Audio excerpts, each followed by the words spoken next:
पापी पाकिस्तान के बेरी बेरी अत्याचार के देख के अब ये होली के भाव में कहल चाहता रे का कि जवन दिन हमारा देश के हमनी के 4 गो भाई बनी जा, हिंदू मुस्लिम सिख ईसाई, हमनी के अगर चारों जना के समन्वय रही नु तो कोनो के दुश्मन का औकात नहीं खे कि आंख उठा के देख दी। हमारा हिंदुस्तान के यदि बेलना गरम हो गई नु तो तारा मुदई समझ में आ जाई कि कौना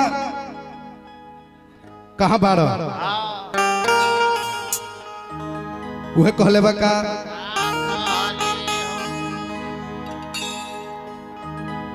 कि हर गरम भइले भारत के बेलना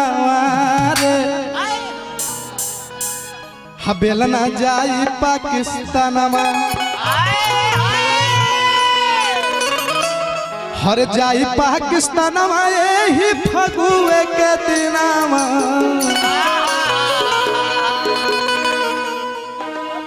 हर जाई पाकिस्तानमा यही फगुए के दिनामा, गरम भइले भारत के बेलना बेलना जाई पाकिस्तान, गरम भइले भारत के बेलना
हर लागता कि करी है समुंदर मनथना,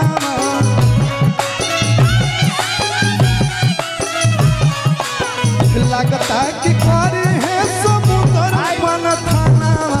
गरम भइले भारत के बेलना बेलना जाई पाकिस्तान,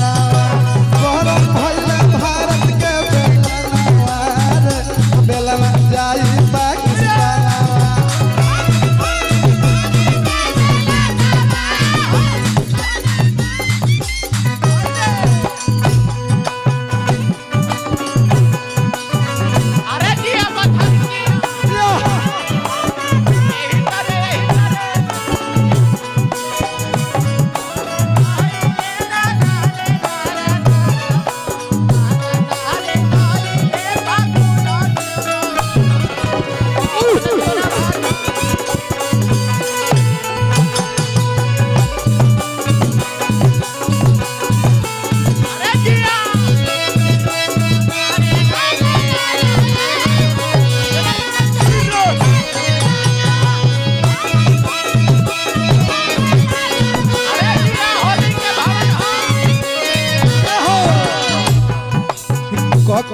स्नान पूजा हाला फमा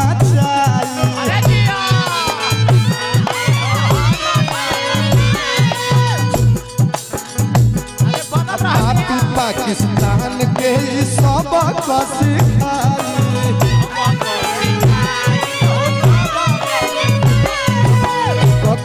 स्नान पूजा हाला फमा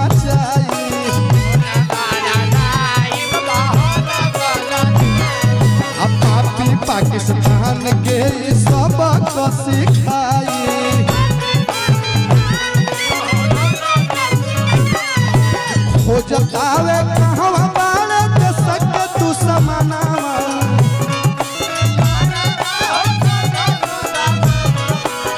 खोजतावे कहाँ बाड़े देश के दुश्मनावा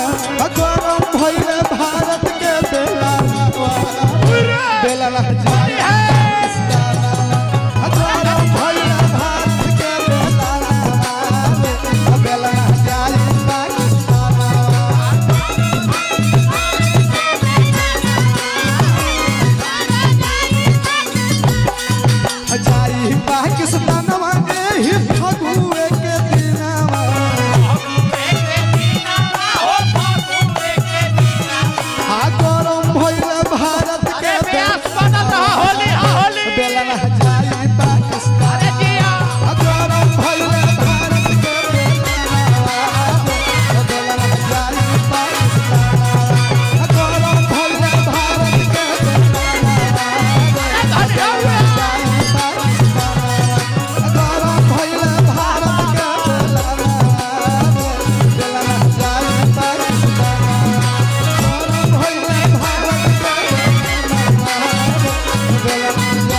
होली के बेलना बाबू।